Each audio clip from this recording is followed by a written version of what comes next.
Alo Tuzamın, kanalıma hoş geldiniz. Ümidvaram ki çok yaxşısınız. Bugün sizlerle Alman dilində sifətlərin isimlərlə işlənmə mövzusunu öyrənəcəyik.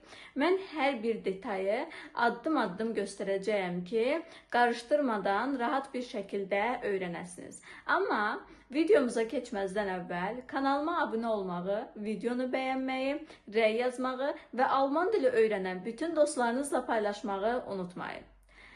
Alman dilində sifətin hallanması mövzusu, yəni sifət ismin önündə gəldikcə artikellara və hallanma formasından asılı olaraq sonluq dəyişir. 3 əsas modelimiz var. Zəif hallanma, yəni müəyyən artikella olan hallanma, qarışıq hallanma, yəni qeyri-müəyyən artikella olan hallanma və bir dənə də güclü hallanma var ki, bu da artikelsiz hallanmadır. Yəni heç bir artikel qəbul etmədən hallanma. Birinci sizlərlə qadın cinsinə mənsub olan hallanmaya baxacağıq. İlk öncə bunu qeyd edim ki, əgər artikel mövzusunda probleminiz varsa, yəni artikelların hallanmasında problem yaşayırsınızsa, bundan öncəki videomların hər hansısa birində artikel mövzusunu izah etmişəm. Bu videoya baxmazdan əvvəl artikel mövzusunu daha dərindən baxaraq qeydlərinizi götürməyi, öyrənməyi, daha sonra bu mövzunun üzərində işlənməyi tövsiyə edirəm. Keçək dərsimizə. Deməli, sifət ismin qarşısında gəlibdir, qadın cinsi hallanıbdır artikellara görə. Xoşbəxtlikdən belə deyə bilərəm ki, qadın cinsi isimlərin artikelları nominativ və akuzativdir. Yəni, adlıq və akuzativ halında eyni olur, yəni D-dir. Genitiv, dativ, yəni yiyəlik və yönlük halda isə deyə olur. Ümumiyyətcə, qadın cinsi isimlərdə və müəyyən artikellərin hallanmasında sonluq şəkilçisi alır. Yəni, bunu çox rahat bir şəkildə yadınızda saxlaya bilərsiniz ki, qadın cinsizdə nominativ və akuzativdə D-lərdə D şöne fığa olur, sadəcə bir cümlə ilə. Genitiv və dativdə isə der şöne fığa olur. Məncə, qadın cinsi isimin sifətlərlə işləməsi çox rahatdır və buna buradan da aydın görə bilir. Və sonunda sizə bir nümunə vermək istəyərəm ki, Die schöne Frau liest ein Buch. Yəni, gözəl qadın kitab oxuyur. Məncə, artikel mövzusunda ilk baxdığımız feminin hissə, yəni qadın cinsinə mənsub olan hissə çox rahatdır. Sadəcə bilməliyik artikel, sifət, isim. Yəni, bunu heç bir şəkildə qarışdırmaq olmaz. Bunu bir dəfəlik yazırsınız, qeyd edirsiniz. Ümumiyyətcə, əzləm, qayda öyrənəndə onu əzbər öyrənməyin. Çalışın, öyrəndiyinizi tətbiq edin. Zaten qayda tətbiq etmək üçündür. Eyni ilə də söz. Məsələn, sözü öyrənəndə çalışın onu ifadələr və ya cümlələr şəklində öyrənin. Çünki, məsələn, komen feilini öyrənirsiniz, komen gəlmək. Hər hansı bir cümlədə onu tətbiq etməsəz, zaman yetişdə başqa sözlər öyrəndikcə o komen feili sizin yadınızdan çıxa bilər. Təbii ki, gündəlik həyatımızda daha çox istifadə edirik. Yəni, bu feilləri nəzərdə tutmuram. Daha qabarıq, daha çətin feilləri nəzərdə tuturam ki, yəni gündəlik həyatda artıq 10 dənə, 15 dənə əlavə söz öyrəndikcə digər sözlər yaddan çıxır. Yəni, deməyim odur ki, qaydanı öyrənəndə çalışın onu tətbiq edin. Məsələn, bu qaydanı öyrəndiniz, bu videonu dayandırın, gedin onu evdə tətbiq edin. Məsələn, fığa olmasın, tiş olsun. Üzr istəyirəm, tişin artıqlı deyadır. Məsələn, die Lampe olsun. So einfach. Ona görə də, yəni qaydanı öyrəndiniz, direkt gedin tətbiq edin. Məsələn, şöne olmasın, neue olsun. Eyni şeydir. Die neue Lampe. Yəni eynidir. Sadəcə bir isim götürün, qarşısına yeni bir sifət qoyun, başlayın onu hallandırmağa. Okey, indi isə keçək kişi cinsinə mənsub olan hallanmaya. İndi isə baxırıq kişi cinsli isimlərin sifətlərlə işlənməsinə. Kişi cinsi isimlərdə artikellar deyə sistemdən olaraq hallanırlar. Və bir şey nəzərinizə çatdırım ki, yəqin ki, tam aydın şəkildə buradan görünür. Bütün cinslərdə nominativ halında demək olar ki, eynidir. Yəni, deyə, hübşə, qəbul edir. Yerdə qalan bütün hallarda fərqli hallanırlar. Yəni, sifətlər.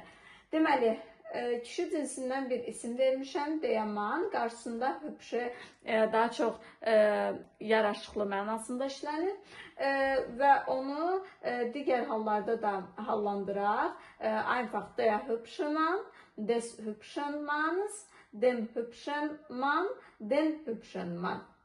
Sadəcə olaraq nominativdə yerdə qalan bütün hallarda, yəni des, dem, den, də hübşün bütün sifətlər eyni şəkildə qəbul edir. Bu manisi də zaten biz bilirik. Genitivdə müəyyən isimlər var ki, onlar s qəbul edirlər. Bu da des manis isminin biridir. Yəni kişi cinsinə mənsub olan bir isimdir. Genitiv halında des manis s şəkildə qəbul elədi. Nümunə olaraq bir cümlə göstərə bilərəm ki, ich helfe dem hübschen Mann, mən yaraşıqlı kişiyə kömək edirəm. Biz bilirik ki, helfen özündən sonra dativ tələb eləyir. Ona görə də ismimizi məsələ dativ halında qoymuşuq. Belə. Ümid edirəm ki, burada heç bir çətinlik çəkməyəcəksiniz. Yenə artikel, sifət, isim, yəni eyni qaydada bütün isimlərə şamil olunur, eyni cür gedir. Sadəcə olaraq artikellər əzbərlənməlidir, artikellərin hallanması əzbərlənməlidir. Ona görə mən hər zaman tələbələrə məsləhət görürəm ki, isimləri öyrənəndə mütləq şəkildə artikellə öyrənin. Belə hallarda artikellər bizim imdadımıza gəlir, yəni yetişir, dadımıza çatır, belə deyim. Yəni ona görə öyrənəndə hər zaman isimləri artikellə bərabər öyrənin. Bu sizin gələcəkdə digər böyük və çətin qrammatikalarda işinizi asanlaşdıracaq deyə düşünürəm. Belə. Mən ümid edirəm ki, kişi cinsli isimin də sifətlərlə işlənməsi mövzusu sizin üçün çox rahat oldu. İndi isə keçək orta cinsli isimlərin sifətlərlə işlənməsinə. İndi isə sizlərlə orta cinsli isimin sifətlə işlənməsinə baxırıq. Deməli, normal qaydada artikelimiz yenə digər isimlər kimi hallanacaq. Das, des, dem, das.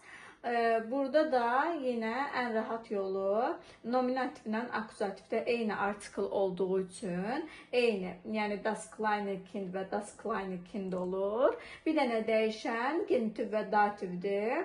Yenə sonluqları n-dir. Sadəcə artikelimiz dəyişir. Bir dənə genitiv halında kindes, yəni des kindes olur. Hallamaya baxsaq das kleine kind, des kleinen kindes, dem kleinen kind, das kleine kind. Məncə əzbər öyrəndiyiniz və digər başqa bir isim üzərində tətbiq etdikdən sonra bu qaydalar sizdə tamamilə rahat bir şəkildə yadda qalacaq. Buna misal olaraq bir dənə də nümunə cümlə yazmışam ki, das kleine Kind spielt im Garten, balaca uşaq bağda oynayır. Bu cümlələri, təbii ki, bu sözləri başqa bir orta cinsinə mənsub olan isimlərlə də, başqa bir sifətlə də tətbiq etsəz və hətta özünüzdən bir neçə dənə nümunə cümlə yazsaz, daha yaxşı yadda qalacaq. Bir dənə bizim müəyyən artikellarımıza aid olan, zaten qeyri-müəyyən artikel cəmi yoxdur. Biz bir dənə də indi müəyyən artikelların cəminə baxacağıq. Daha sonra zəif isimlərin hallanmasını yekunlaşdıracağıq. İndi isə keçək cəm isimlərin sifətlərlə işlənməsinə. Cəm isimlərə baxdığımız zaman görərik ki, cəm isimlər də qadın cinsi isimlər kimi nominativdə və akuzativdə di artiklı olaraq hallanırlar. Amma bir şey nəzərimizə çatdırmalıyıq ki, daha doğrusu çatdırıram ki, cəm isimlərdə sifətlər isimlərlə işlənən zaman hallananda bütün sonluqları, yəni fərqi yoxdur hansı hallanmadır, hansı haldır daha doğrusu. Bütün hallarda sonluq olaraq n alırlar. Yəni bunu daha yadda yaxşı saxlamaq istəyirsinizsə, sadəcə artikelları öyrənin və bilin ki, cəm isimlər sifətlərlə işlənən zaman sifətlər bütün hallarda n sonluğu qəbul edirlər. İsmimiz də Bücher. Olacaq die interessanten Bücher, der interessanten Bücher, den interessanten Bücher, die interessanten Bücher.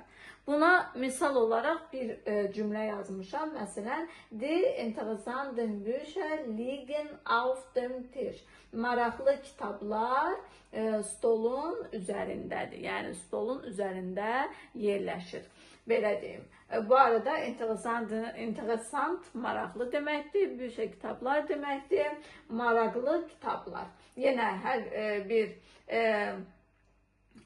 isim, yəni cinsdə olduğu kimi birinci yerdə artikel, sonra sifət, sonra isim gəlir. Bu qaydalara diqqətlə nəzər yetirsəz, həqiqətən də zəif hallanmanı, yəni müəyyən artikellərin sifətlərlə işlənməsi çox rahatdır. Sadəcə biraz yorucudur. Nəyə görə? Cinslər 3 dənədir və bir dənə də cəmsimiz var. Biraz bunları yadda saxlamaq çətin olur. Amma yenə deyirəm, artikelləri öyrənmişsinizsə, tam əminliklə əminsiniz ki, mən öyrənmişəm bunu tam. O zaman mən düşünürəm ki, heç bir çətinlik çəkməyəcəksiniz. Belə müəyyən artikellərin sifətlərlə işlənməsinə baxdıq. Mən sizə indi tapşırıqlar verəcəm. Siz o tapşırıqları da işləyəcəksiniz. Və təbii ki, hərəniz hər bir cinsə mənsub bir sifət, bir isim götürəcəksiniz və onu hallandıracaqsınız. Şərt bölümündə yaza bilərsiniz. Əgər səhvlər olarsa, mən səhvləri düzəldərəm. Əgər cümlə yazsaz, hər hansı bir səhviniz olsa, mən düzəldərəm.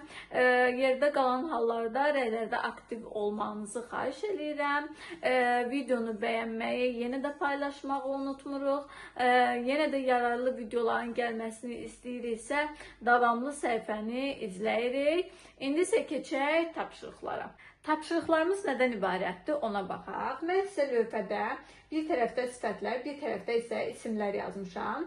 Siz bir sifət, bir isim götürərək cümlə yaza bilərsiniz və yaxud bir ifadə yaza bilərsiniz. Sadəcə mənə lazım olan bütün hallarda yazmağınızdır.